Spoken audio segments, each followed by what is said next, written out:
सत श्री अकाल। तुसीं देख रहे हैं पंजाब मेल यूएसए टीवी। मैं वरुण कौर मान। खबरां दे बुलेटिन दे विच तुहाडा स्वागत। खबरां दे बुलेटिन दे स्पॉन्सर रियल्टर गुरजतिंदर सिंह रंधावा। इन्हां तो हर तरीके की प्रॉपर्टी खरीदी वेची जा सकती है। इन्हां दे फोन नंबर तुसीं स्क्रीन ते देख सकते हो। ते हुण पेश ने पहलां चोणवीआं खबरां।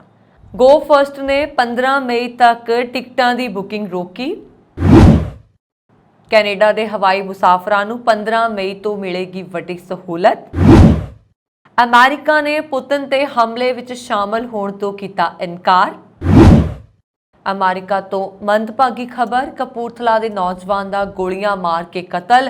घटना दीआं खौफनाक तस्वीरां आईयां सामने। नशे विच पिकअप ट्रक चला रहे भारतीय ड्राइवर ने कार नूं मारी टक्कर। 2 लड़कियां दी मौत। खबर अमरीका तो है। कैनेडा सरकार दे नाल समझौते मगरों 1.25 लाख मुलाजम काम ते परते। रिपोर्टर ते वरे साबका अमरीकी राष्ट्रपति ट्रंप जहाज तो उतारिया। नैटवर्क नूं कहा फेक न्यूज़। ते हुण इन्हां खबरां दा विस्तार। अमेरिका कैनेडा सने देश विदेश दीआं होर बहुत सारियां खबरां।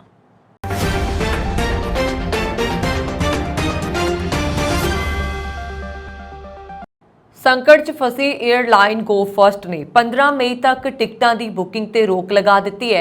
इस तो इलावा एयरलाइन मुसाफरां नूं टिकट का पैसा वापस करन जां भविख दे विच यात्रा दे लई उन्हां दी वरतों की आग्या देण ते विचार कर रही है। ये जानकारी सिविल हवाबाजी बारे डायरैक्टोरेट जनरल ने दी है। दूजे पासे नैशनल कंपनी लॉ ट्रिब्यूनल ने गो फर्स्ट की दिवालीएपन विचों कड्ढण संबंधी पटीशन ते अपना फैसला राखवा रख लिया है। मिली जानकारी के अनुसार एयरलाइन ਵੱਲੋਂ 3 मई तो 3 ਦਿਨਾਂ ਦੇ ਲਈ ਆਪਣੀਆਂ ਉਡਾਣਾਂ ਮੁਅੱਤਲ ਕਰਨ ਦੇ ਫੈਸਲੇ ਮਗਰੋਂ DGCA ਨੇ ਗੋ ਫਸਟ ਨੂੰ ਕਾਰਨ ਦੱਸੋ ਨੋਟਿਸ ਜਾਰੀ ਕੀਤਾ ਸੀ। DGCA ਨੇ ਕਿਹਾ ਕਿ ਗੋ ਫਸਟ ਨੇ 15 ਮਈ ਤੱਕ ਆਪਣੀਆਂ ਉਡਾਣਾਂ ਲਈ ਟਿਕਟ ਬੁਕਿੰਗ ਰੋਕਣ ਦੀ ਸੂਚਨਾ ਦਿੱਤੀ ਹੈ। 에ਅਰਲਾਈਨ ਨੇ ਕਿਹਾ ਕਿ ਉਹ ਜਾਂ ਤਾਂ ਮੁਸਾਫਰਾਂ ਨੂੰ ਟਿਕਟ ਦਾ ਪੈਸਾ ਵਾਪਸ ਕਰੇਗੀ ਜਾਂ ਉਹਨਾਂ ਨੂੰ ਭਵਿੱਖ ਦੀ ਤਰੀਕ ਵਿੱਚ ਉਡਾਣ ਦੀ ਆਗਿਆ ਦੇਗੀ। ਗੋ ਫਸਟ ਦੇ ਜਵਾਬ ਮਗਰੋਂ DGCA ਨੇ 에ਅਰਲਾਈਨ ਨੂੰ ਮੌਜੂਦਾ ਨਿਯਮਾਂ ਦੇ ਤਹਿਤ निर्धारित समा सीमा अंदर टिकट का पैसा मोड़न का निर्देश दिता है। उधर NCLT ने संकट च फसी एयरलाइन गो फर्स्ट की दिवालीएपन चों कड्ढण संबंधी पटीशन ते अपना फैसला सुरक्षित रख लिया। NCLT के मुखी जस्टिस रामलिंगम सुधाकर की अगवाई हेठले 2 मैंबरी बेंच ने दिन भर चली सुनवाई मगरों अपना फैसला सुरक्षित रखा।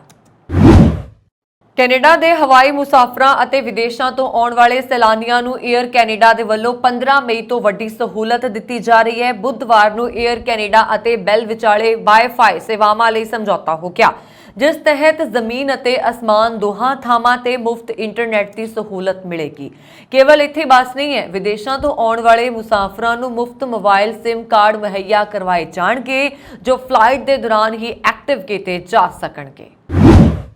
अमेरिका ने रूस के इस दावे नूं खारिज कर दिता है कि क्रेमलिन ते कथित ड्रोन हमले का फैसला कीव विच नहीं सगों वाशिंगटन विच लिया गया सी। अमेरिकी मीडिया रिपोर्टां के मुताबक जॉन किर्बी ने कहा, मैं तुहानूं दमित्री पेस्कोव के झूठ बारे दसांगा।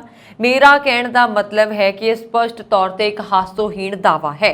अमेरिका का इस नाल कोई लेना देना नहीं है। सानूं नहीं पता कि उत्थे की होया, पर मैं तुहानूं यकीन दिवाउंदा हां कि इस विच अमेरिका की कोई भूमिका नहीं है। इस तो पहला रूस ने क्रेमलिन ते ड्रोन हमले अते राष्ट्रपति व्लादिमीर पुतिन ते कथित तौर पर हत्या की कोशिश पिछे अमेरिका का हाथ होने का दोष लगाया सी।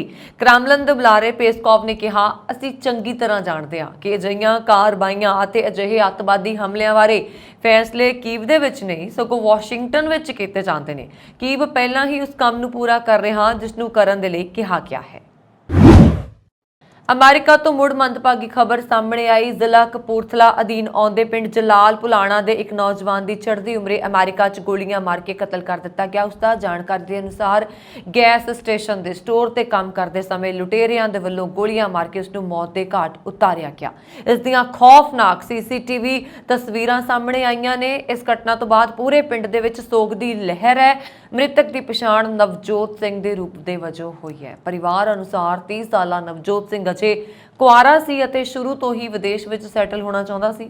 ਲੰਬੇ ਸਮੇਂ ਤੋਂ ਨਵਜੋਤ ਵਿਦੇਸ਼ ਜਾਣ ਦੀਆਂ ਕੋਸ਼ਿਸ਼ਾਂ ਕਰ ਰਿਹਾ ਸੀ ਅਤੇ ਪਿਛਲੇ ਸਾਲ ਹੀ ਉਹ ਅਮਰੀਕਾ ਚਲਾ ਗਿਆ ਸੀ ਅਤੇ ਉੱਥੇ ਉਹ ਵਾਸ਼ਿੰਗਟਨ ਸਟੇਟ ਦੇ ਵੈਨਕੂਵਰ ਸ਼ਹਿਰ ਦੇ ਵਿੱਚ ਇੱਕ ਗੈਸ ਸਟੇਸ਼ਨ ਤੇ ਸਟੋਰ ਉੱਤੇ ਪੂਰੀ ਮਿਹਨਤ ਅਤੇ ਲਗਨ ਦੇ ਨਾਲ ਕੰਮ ਕਰ ਰਿਹਾ ਸੀ।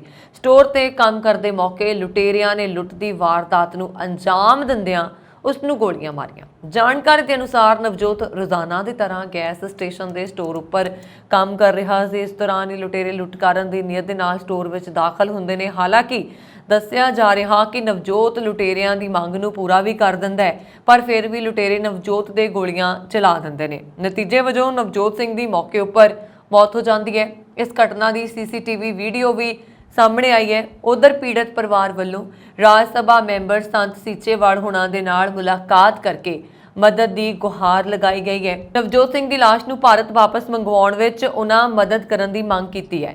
ਉਧਰ ਦੂਜੇ ਪਾਸੇ ਰਾਜ ਸਭਾ ਮੈਂਬਰ ਸੰਤ ਬਲਵੀਰ ਸਿੰਘ ਹੁਣਾਂ ਨੇ ਵਿਦੇਸ਼ਾਂ ਅੰਦਰ ਵਾਪਰ ਰਹੀਆਂ ਅਜਿਹੀਆਂ ਘਟਨਾਵਾਂ ਨੂੰ ਲੈ ਕੇ ਡੂੰਘੇ ਦੁੱਖ ਅਤੇ ਚਿੰਤਾ ਦਾ ਪ੍ਰਗਟਾਵਾ ਕੀਤਾ।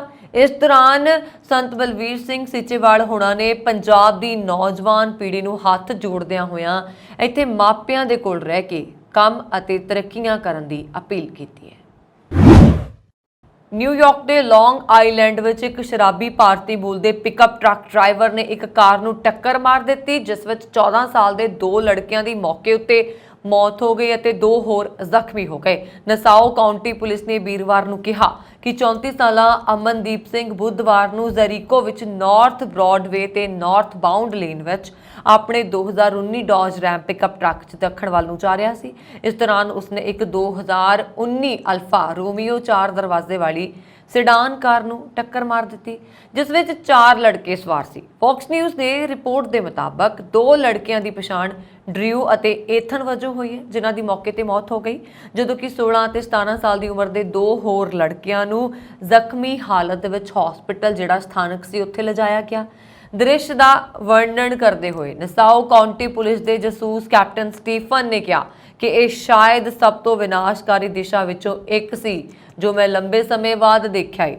ਪੁਲਿਸ ਨੇ ਦੱਸਿਆ ਕਿ ਰੌਸਲਿਨ ਨਿਊਯਾਰਕ ਦਾ ਰਹਿਣ ਵਾਲਾ ਸਿੰਘ ਸ਼ੁਰੂਆਤੀ ਟੱਕਰ ਤੋਂ ਬਾਅਦ ਮੌਕੇ ਤੋਂ ਭੱਜ ਗਿਆ ਅਤੇ ਉਸਨੇ ਇੱਕ ਹੋਰ ਵਾਹਨ ਨੂੰ ਟੱਕਰ ਮਾਰ ਦਿੱਤੀ, ਜਿਸ ਨੂੰ ਇੱਕ 49 ਸਾਲਾ ਔਰਤ ਚਲਾ ਰਹੀ ਸੀ। ਪੁਲਿਸ ਨੇ ਦੱਸਿਆ ਕਿ ਪੀੜਤ ਦਾ ਮੌਕੇ ਤੇ ਇਲਾਜ ਕੀਤਾ ਗਿਆ ਅਤੇ ਭੇਜ ਦਿੱਤਾ ਗਿਆ।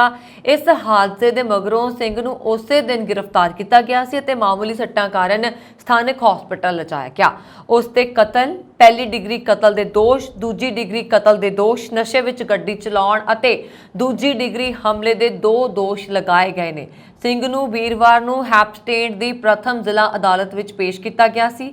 ਸਰਕਾਰੀ ਵਕੀਲਾਂ ਦੇ ਅਨੁਸਾਰ ਟੱਕਰ ਦੇ ਸਮੇਂ ਸਿੰਘ ਦੇ ਖੂਨ ਵਿੱਚ ਅਲਕੋਹਲ ਦੀ ਮਾਤਰਾ ਕਾਨੂੰਨੀ ਸੀਮਾ ਤੋਂ ਦੁੱਗਣੀ ਸੀ। ਉਸ ਦੀ ਅਗਲੀ ਪੇਸ਼ੀ 8 ਮਈ ਨੂੰ ਹੋਣੀ ਹੈ।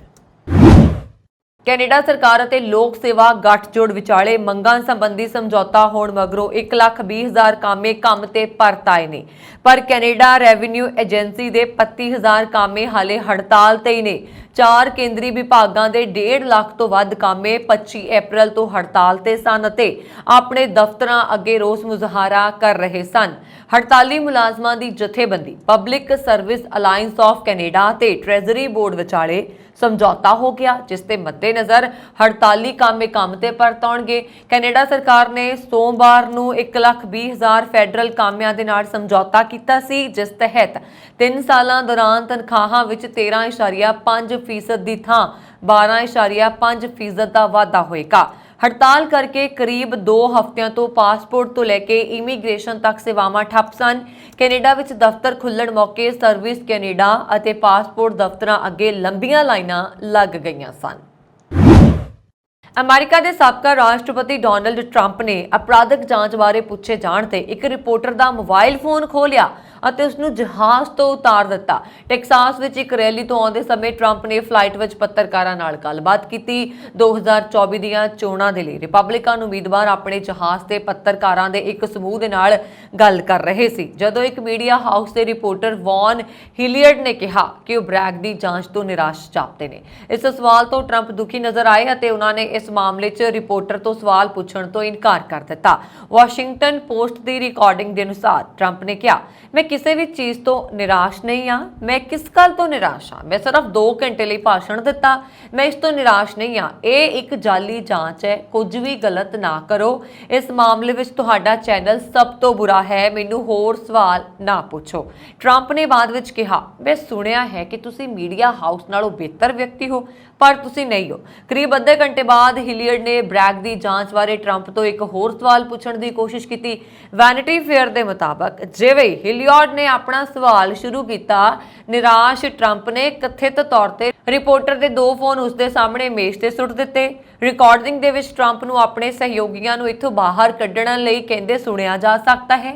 ਸਾਬਕਾ ਰਾਸ਼ਟਰਪਤੀ ਨੇ ਕਿਹਾ, ਇਸ ਨੂੰ ਇੱਥੋਂ ਕੱਢੋ, ਇੱਥੋਂ ਬਾਹਰ। ਵਾਸ਼ਿੰਗਟਨ ਪੋਸਟ ਦੀ ਰਿਪੋਰਟ ਦੇ ਮੁਤਾਬਕ ਇਸ ਤੋਂ ਬਾਅਦ ਪੱਤਰਕਾਰ ਨੂੰ ਟਰੰਪ ਤੋਂ ਦੂਰ ਕਰ ਦਿੱਤਾ ਗਿਆ।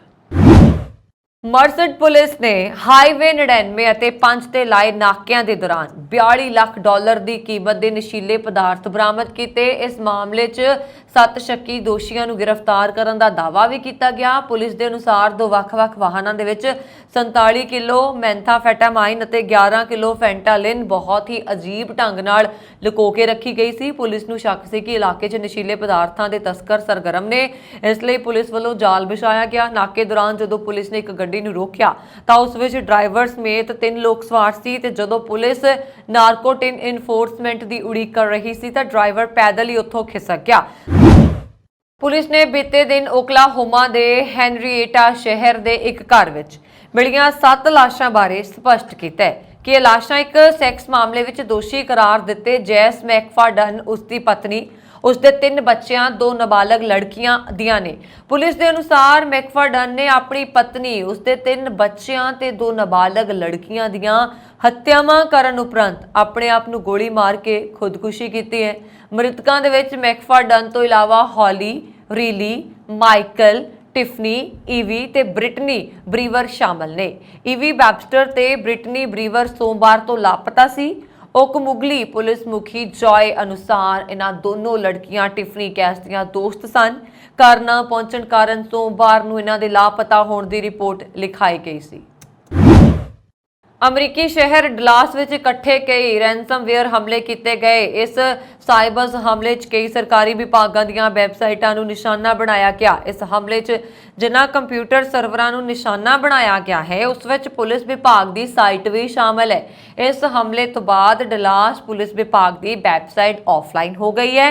ਇੱਕ ਮੀਡੀਆ ਰਿਪੋਰਟ ਦੇ ਮੁਤਾਬਕ ਡਲਾਸ ਪੁਲਿਸ ਵਿਭਾਗ ਦੀ ਵੈਬਸਾਈਟ ਭਲੇ ਹੀ ਆਫਲਾਈਨ ਹੈ, ਪਰ ਹੁਣ ਤੱਕ ਸ਼ਹਿਰ ਦੇ ਲੋਕਾਂ ਨੂੰ ਜ਼ਰੂਰੀ ਸੇਵਾਵਾਂ ਦੇਣ ਵਾਲੀ ਸਾਈਟ ਤੇ ਇਸ ਹਮਲੇ ਦਾ ਸੀਮਿਤ ਪ੍ਰਭਾਵ ਹੈ।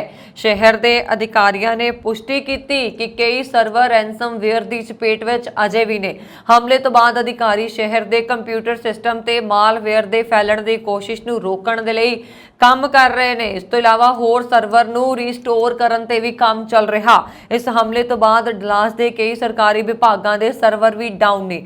ਡਲਾਸ ਦੇ ਕੋਡ ਦਾ ਵੀ ਕੰਮ ਠੱਪ ਪਿਆ ਹੈ। ਇਸ ਤੋਂ ਪਹਿਲਾਂ ਇਸ ਸਾਲ ਦੀ ਸ਼ੁਰੂਆਤ ਵਿੱਚ ਹੀ ਅਮਰੀਕਾ ਦੇ ਫੈਡਰਲ ਐਵੀਏਸ਼ਨ ਐਡਮਿਨਿਸਟ੍ਰੇਸ਼ਨ ਦੇ notice to air mission system ਦੀਆਂ ਹਵਾਈ ਸੇਵਾਵਾਂ ਬੁਰੀ ਤਰ੍ਹਾਂ ਪ੍ਰਭਾਵਿਤ ਹੋਈਆਂ ਸੀ, ਜਿਸ ਤੋਂ ਬਾਅਦ ਸੈਂਕੜੇ ਉਡਾਣਾਂ 'ਚ ਦੇਰੀ ਹੋਈ।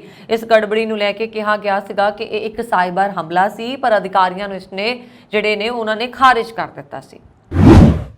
ਅਮਰੀਕਾ 'ਚ ਭਾਰਤ ਦੀਆਂ 163 ਭਾਰਤੀ ਕੰਪਨੀਆਂ ਨੇ ਹੁਣ ਤੱਕ $40 ਬਿਲੀਅਨ ਤੋਂ ਵੱਧ ਦਾ ਨਿਵੇਸ਼ ਕੀਤਾ ਹੈ, ਜਿਸ ਨਾਲ ਦੇਸ਼ ਵਿੱਚ ਲਗਭਗ 4,25,000 ਨੌਕਰੀਆਂ ਪੈਦਾ ਹੋਈਆਂ ਨੇ।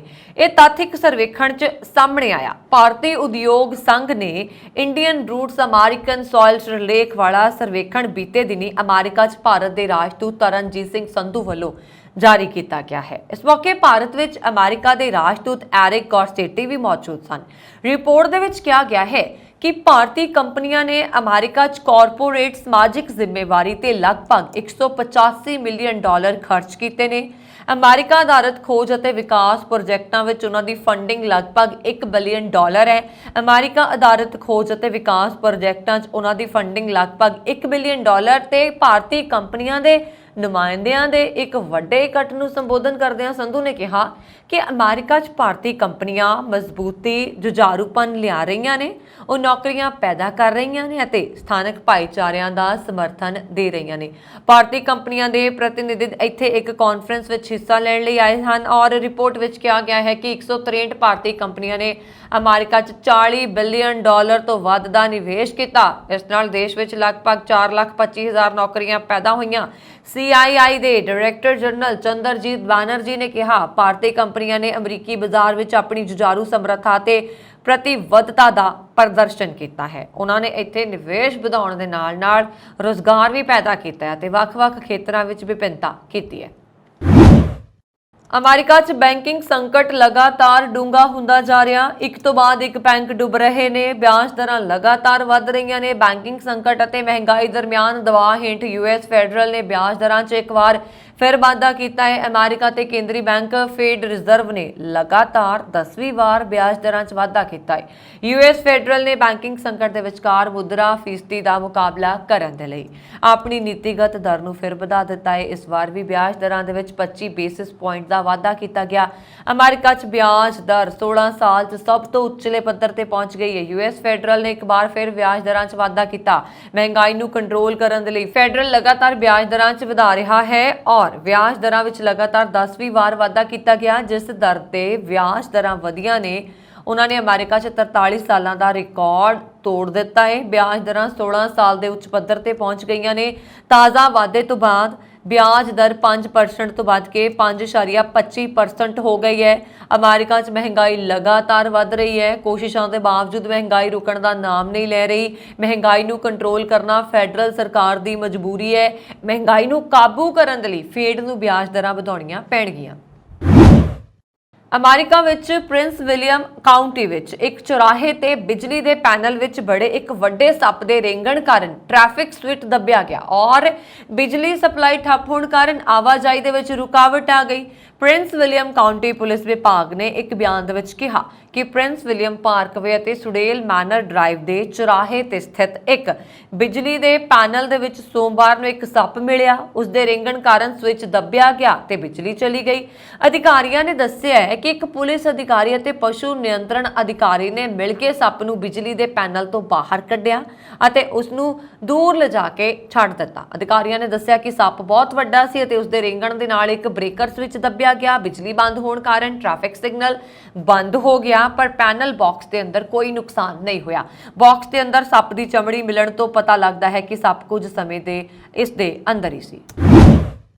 ਭਾਰਤੀ ਕੈਨੇਡੀਅਨ ਸਿੱਖ ਮਹਿਲਾ ਰੂਪੀ ਕੌਰ ਦੀ ਕਿਤਾਬ ਤੇ ਪਾਬੰਦੀ ਲਗਾ ਦਿੱਤੀ ਗਈ ਹੈ। ਅਮਰੀਕੀ ਸਕੂਲਾਂ 'ਚ ਪੜ੍ਹਾਈਆਂ ਜਾਣ ਵਾਲੀਆਂ ਜਿਨ੍ਹਾਂ 11 ਕਿਤਾਬਾਂ ਤੇ ਰੋਕ ਲਗਾਈ ਗਈ ਹੈ ਉਹਨਾਂ 'ਚ ਰੂਪ ਕੌਰ ਦੀ ਕਿਤਾਬ ਵੀ ਸ਼ਾਮਲ ਹੈ। ਜ਼ਿਕਰਯੋਗ ਹੈ ਕਿ ਪਿਛਲੇ ਮਹੀਨੇ ਰੂਪੀ ਕੌਰ ਦੇ ਟਵਿੱਟਰ ਅਕਾਊਂਟ ਤੇ ਕੁਝ ਜਿਹੜੇ ਮਾਮਲੇ ਸੀ ਉਹਨਾਂ ਕਾਰਨ ਰੋਕ ਲਗਾ ਦਿੱਤੀ ਗਈ ਸੀ। ਰੂਪ ਕੌਰ ਦੀ ਕਿਤਾਬ ਮਿਲਕ ਐਂਡ ਹਨੀ ਸਾਲ 2014 'ਚ ਪ੍ਰਕਾਸ਼ਿਤ ਹੋਈ ਸੀ। ਇਸ ਵਿੱਚ ਜਿਨਸੀ ਹਿੰਸਾ ਵਰਗੇ ਮਾਮਲਿਆਂ ਨੂੰ ਸ਼ਾਮਲ ਕੀਤੇ ਜਾਣ ਦਾ ਦੋਸ਼ ਲਗਾਇਆ ਗਿਆ ਹੈ। ਇਸ ਨੂੰ ਟੋਨੀ ਮੌਰਸਨ ਦੀ ਕਿਤਾਬ ਦਾ ਬਲੀਏਸਟ IT ਕੈਟਾਗਰੀ 'ਚ ਰੱਖਿਆ ਗਿਆ। ਦੋਵੇਂ ਕਿਤਾਬਾਂ ਤੇ 10 ਜ਼ਿਲ੍ਹਿਆਂ 'ਚ ਪਾਬੰਦੀ ਲਗਾਈ ਗਈ ਹੈ।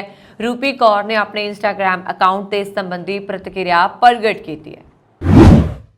ਇੰਗਲੈਂਡ ਦੇ ਸ਼ਾਹੀ ਤਖਤ ਤੇ ਬੈਠਣ ਵਾਲੇ ਮਹਾਰਾਜਾ ਚਾਰਲਸ ਤੀਜੇ ਦੇ 6 ਮਈ ਨੂੰ ਹੋਣ ਵਾਲੇ ਤਾਜਪੋਸ਼ੀ ਸਮਾਗਮ ਦੇ ਵਿੱਚ ਕੈਨੇਡਾ ਦੇ ਪ੍ਰਧਾਨ ਮੰਤਰੀ ਜਸਟਿਨ ਟਰੂਡੋ, ਗਵਰਨਰ ਜਨਰਲ ਬੀਬੀ ਮੇਰੀ ਸਾਈਮਨ ਅਤੇ ਵਿਕ ਫਰੇਜ਼ਰ ਵਿਸ਼ੇਸ਼ ਤੌਰ ਤੇ ਸ਼ਾਮਲ ਹੋਣ ਦੇ ਲਈ ਲੰਡਨ ਪਹੁੰਚ ਰਹੇ ਨੇ।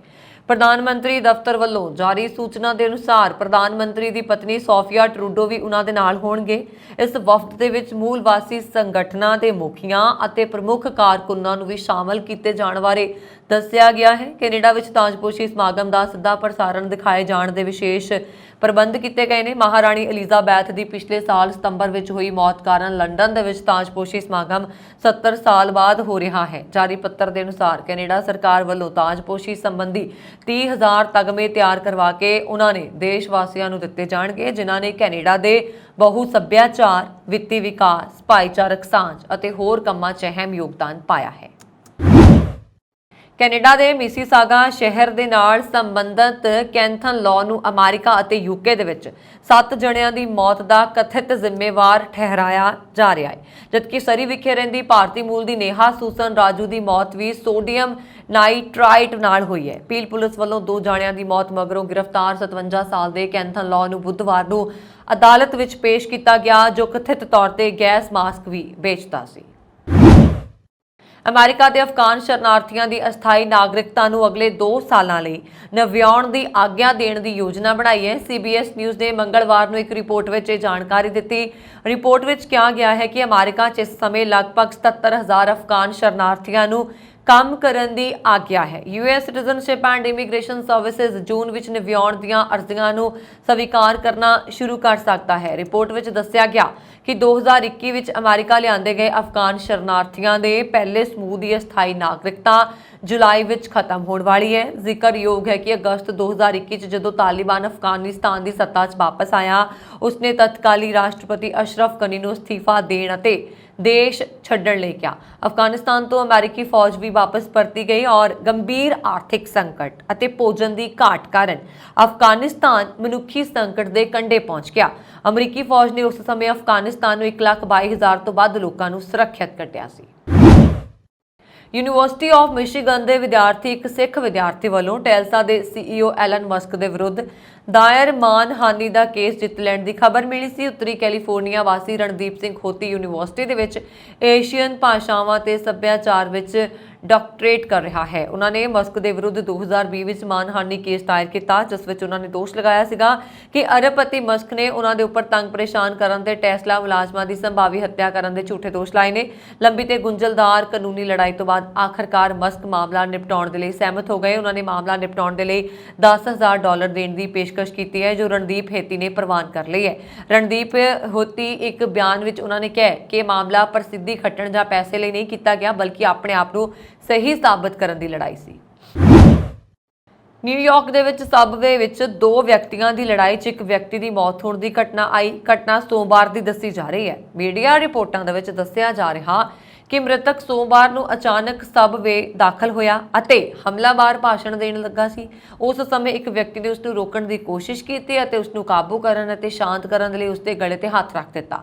ਇਸ ਦੌਰਾਨ ਉਸ ਵਿਅਕਤੀ ਦੀ ਮੌਤ ਹੋ ਗਈ। ਇਸ ਘਟਨਾ ਦਾ ਇੱਕ ਵੀਡੀਓ ਵੀ ਸਾਹਮਣੇ ਆਇਆ। ਮੀਡੀਆ ਰਿਪੋਰਟਾਂ ਦੇ ਮੁਤਾਬਕ ਇਸ ਘਟਨਾ ਦੀ ਵੀਡੀਓ ਟੇਪ ਕਰਨ ਵਾਲਾ ਨੌਜਵਾਨ ਅਲਬਰਟੋ, ਜੋ ਇੱਕ ਫ੍ਰੀਲਾਂਸ ਪੱਤਰਕਾਰ ਹੈ, ਇਸ ਵੀਡੀਓ ਨੂੰ ਉਹਨਾਂ ਨੇ ਆਪਣੇ ਫੇਸਬੁੱਕ ਅਕਾਊਂਟ ਤੇ ਸ਼ੇਅਰ ਕੀਤਾ।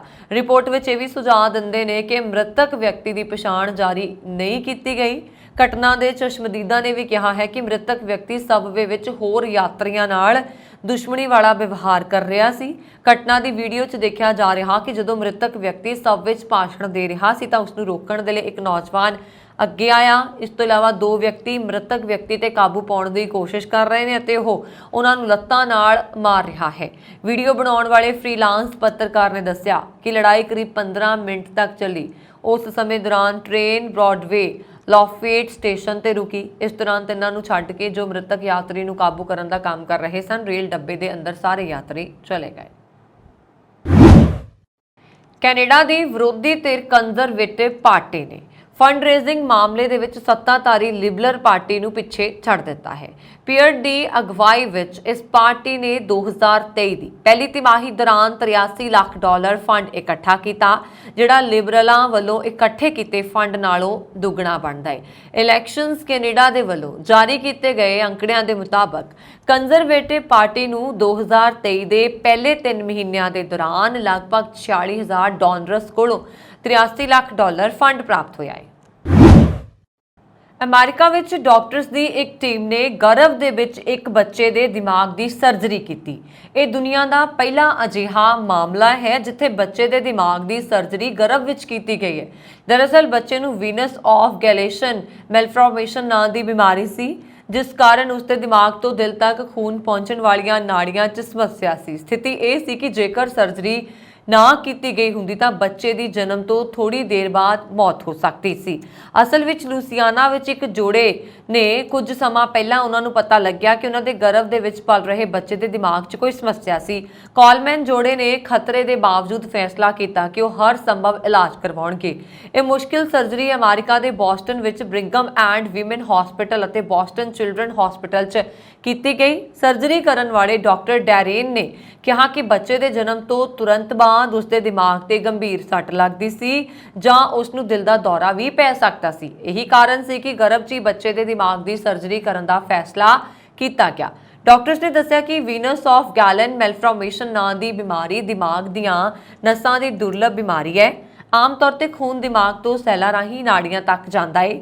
ਸੈੱਲ ਪਤਲੇ ਹੁੰਦੇ ਨੇ ਤੇ ਇਹ ਖੂਨ ਦੇ ਪ੍ਰਵਾਹ ਨੂੰ ਹੌਲੀ ਕਰ ਦਿੰਦੇ ਨੇ, ਜਿਸ ਨਾਲ ਖੂਨ ਦੀਆਂ ਨਾੜੀਆਂ ਤੱਕ ਪਹੁੰਚਣਾ ਆਸਾਨ ਹੋ ਜਾਂਦਾ ਹੈ। ਬੱਚਾ ਜਿਸ ਦੀ ਕੁੱਖ ਦੇ ਵਿੱਚ ਸਰਜਰੀ ਹੋਈ ਸੀ ਨੂੰ ਵੋਗਮ ਬਿਮਾਰੀ ਸੀ, ਇੱਕ ਅਜਿਹੀ ਸਥਿਤੀ ਜਿਸ ਵਿੱਚ ਸੈੱਲਾਂ ਦਾ ਸਹੀ ਢੰਗ ਦੇ ਨਾਲ ਵਿਕਾਸ ਨਹੀਂ ਹੁੰਦਾ, ਜਿਸ ਕਾਰਨ ਖੂਨ ਉਸਦੇ ਦਿਮਾਗ ਤੋਂ ਸਿੱਧਾ ਨਾੜੀ ਵਿੱਚ ਵਹਿ ਜਾਂਦਾ ਸੀ। ਇਸ ਕਾਰਨ ਦਿਮਾਗ ਤੇ ਸੱਟ ਲੱਗਣ, ਨਸਾਂ 'ਚ ਗੜਬੜੀ ਜਾਂ ਦਿਲ ਦਾ ਦੌਰਾ ਪੈਣ ਦਾ ਖਤਰਾ ਰਹਿੰਦਾ ਸੀ। ਡਾਕਟਰਸ ਦਾ ਕਹਿਣਾ ਹੈ ਕਿ ਬੱਚੇ ਦੇ ਬਚਣ ਦੀ ਕੇਵਲ 40% ਸੰਭਾਵਨਾ ਸੀ। ਡਾਕਟਰਸ ਨੇ ਗਰਭ ਦੇ ਵਿੱਚ ਮੌਜੂਦ ਬੱਚੇ ਦੇ ਦਿਮਾਗ ਦੀ ਸਰਜਰੀ ਕੀਤੀ ਅਤੇ ਉਸ ਦੇ ਦਿਮਾਗ ਵਿੱਚ ਇੱਕ ਨਕਲੀ ਸੈੱਲ ਲਗਾਏ ਜੋ ਉਸ ਦੇ ਦਿਮਾਗ ਵਿੱਚ ਸੈੱਲਾਂ ਦਾ ਕੰਮ ਕਰਨਗੇ। ਡਾਕਟਰਸ ਨੇ ਗਰਭ ਅਵਸਥਾ ਦੇ 34ਵੇਂ ਹਫ਼ਤੇ 'ਚ ਸਰਜਰੀ ਕੀਤੀ, ਜੋ ਦੁਨੀਆ ਵਿੱਚ ਆਪਣੇ ਕਿਸਮ ਦੀ ਇਹ ਪਹਿਲੀ ਅਨੋਖੀ ਸਰਜਰੀ ਹੈ। ਡਾਕਟਰਸ ਦੀ ਮਿਹਨਤ ਰੰਗ ਲਿਆਈ ਅਤੇ ਸਰਜਰੀ ਸਫਲ ਰਹੀ। ਪ੍ਰਕਿਰਿਆ ਦੇ ਬਾਅਦ ਬੱਚੇ ਨੇ ਸੁਧਾਰ ਦੇ ਤੁਰੰਤ ਸੰਕੇਤ ਦਿਖਾਏ। ਸਕੈਨ ਦੇ ਨਾਲ ਮੁੱਖ ਖੇਤਰਾਂ 'ਚ ਬਲੱਡ ਪ੍ਰੈਸ਼ਰ 'ਚ ਕਮੀ ਦਿਖਾਈ ਗਈ। ਇਸ ਬੱਚੇ ਦਾ ਜਨਮ ਆਪਰੇਸ਼ਨ ਤੋਂ 2 ਦਿਨ ਬਾਅਦ ਹੋਇਆ ਸੀ, ਜਿਸ ਦਾ ਵਜ਼ਨ 4.2 ਪੌਂਡ ਸੀ, ਪਰ ਕੋਈ ਜਮਾਂਦਰੂ ਅਪੰਗਤਾ ਨਹੀਂ ਸੀ। ਕਨਿਆਟਾ ਦੀ CNN ਨੂੰ ਦੱਸਿਆ ਹੈ ਕਿ ਜਦੋਂ ਉਸਨੇ ਪਹਿਲੀ ਵਾਰ ਆਪਣੀ ਬੱਚੀ ਨੂੰ ਰੋਂਦਿਆਂ ਸੁਣਿਆ ਤਾਂ ਉਹ ਪਲ ਇੰਨਾ ਖੁਸ਼ੀ ਵਾਲਾ ਸੀ ਕਿ ਉਹ ਇਸ ਭਾਵਨਾ ਨੂੰ ਬਿਆਨ ਨਹੀਂ ਕਰ ਸਕਦੀ। ਡਾਕਟਰ ਡੇਰਨ ਔਰ ਬ੍ਰੈਕ ਦੇ ਅਨੁਸਾਰ ਸਹੀ ਢੰਗ ਦੇ ਨਾਲ ਵਿਕਾਸ ਕਰ ਰਹੀ ਹੈ ਬੱਚੀ ਅਤੇ ਉਸ ਦਾ ਭਾਰ ਵੱਧ ਰਿਹਾ ਹੈ ਤੇ ਉਹ ਆਮ ਤੌਰ ਤੇ ਖਾ ਪੀ ਰਹੀ ਹੈ। ਇਹ ਸਨ ਹੁਣ ਤੱਕ ਦੀਆਂ ਕੁਝ ਖਬਰਾਂ। ਮੈਨੂੰ ਵਰੁਣ ਕੌਰ ਮਾਨ ਨੂੰ ਦਿਓ ਆਗਿਆ ਤੇ ਹੋਰ ਖਬਰਾਂ ਦੇ ਲਈ ਸਾਡਾ YouTube ਚੈਨਲ ਪੰਜਾਬ ਮੇਲ USA TV ਜ਼ਰੂਰ ਸਬਸਕ੍ਰਾਈਬ ਕਰੋ ਜੀ। ਸ਼ੁਕਰੀਆ, ਸਤਿ ਸ਼੍ਰੀ ਅਕਾਲ।